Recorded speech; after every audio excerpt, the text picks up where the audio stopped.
शराब घोटाला केस में छत्तीसगढ़ के पूर्व सीएम भूपेश बघेल को एक बड़ा झटका लगा। सुप्रीम कोर्ट ने हाईकोर्ट जाने का आदेश दे दिया है। बेटे चैतन्य बघेल की आबकारी केस में गिरफ्तारी और जमानत पर हाईकोर्ट का रुख करें, ये कहना है सुप्रीम कोर्ट का। कोर्ट ने कहा कि अगर हाईकोर्ट ऐसे मामलों को नहीं देखेगा तो फिर संवैधानिक संस्थाएं देखेंगी क्या। हर राज्य में हाईकोर्ट है, पहले वहां जाइए, ये कहना है सुप्रीम कोर्ट का। पीएमएलए के प्रावधान को सुप्रीम कोर्ट में चुनौती दी गई थी। कोर्ट में 6 अगस्त को अब सुनवाई है।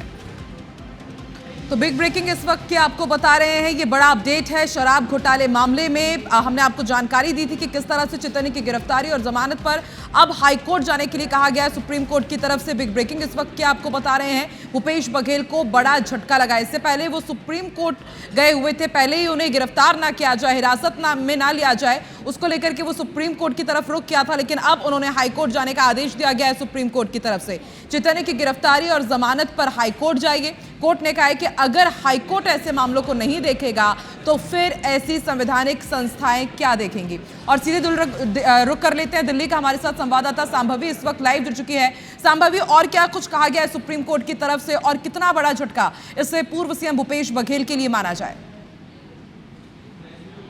देखिए, जब याचिका दायर की गई तो चैतन्य ये बोला गया कि चैतन्य को ईडी ने उनके जन्मदिन के दिन गिरफ्तार किया था और भूपेश बघेल का भी ये कहना था कि उनको उनके घर ईडी ने रेड इसलिए मारी थी ताकि वो बजट सेशन ना अटेंड कर पाए।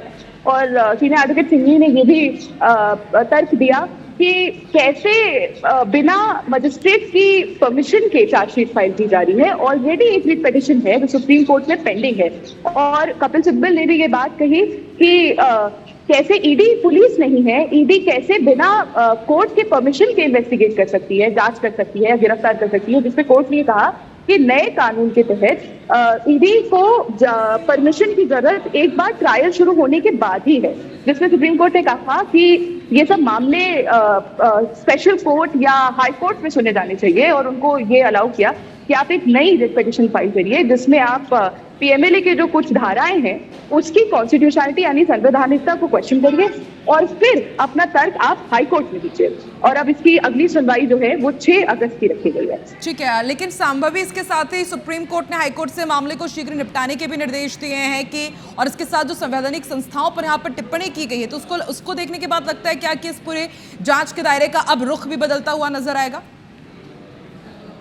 बिल्कुल बिल्कुल, क्योंकि ये याचिका का मेन संदर्भ यही था कि क्या ईडी और सीबीआई के पास ये पावर है कि वो जांच कर सके या गिरफ्तारी कर सके। और जब सुप्रीम कोर्ट ने ये बात कह दी कि ये सब तर्क आप या तो स्पेशल कोर्ट में जाके दीजिए या आप हाई कोर्ट में जाके दीजिए क्योंकि वही डिसाइड करेंगे, वहां पे आप नई याचिका दायर कर सकते हैं जिसमें आप धारा 50 और 63 है जो पीएमएलए की कॉन्स्टिट्यूशनलिटी संवैधानिकता को आप क्वेश्चन कर सकते हैं और फिर वहां तक दे सकते हैं। ठीक है, बहुत बहुत शुक्रिया पूरी जानकारी के लिए।